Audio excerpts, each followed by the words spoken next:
Hello, in front of me I've got BYD SEAL 5. In this video I'll show you how to start navigation route. In the beginning, let's go to Google Maps and now tap search or magnifier icon in top left corner. Go to keyboard and type your direction.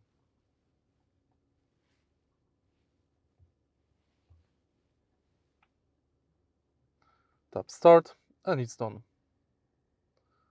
To stop navigation route,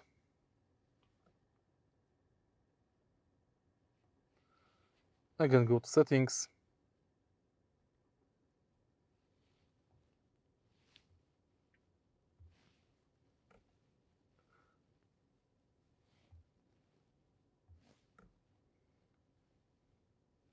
and tap exit.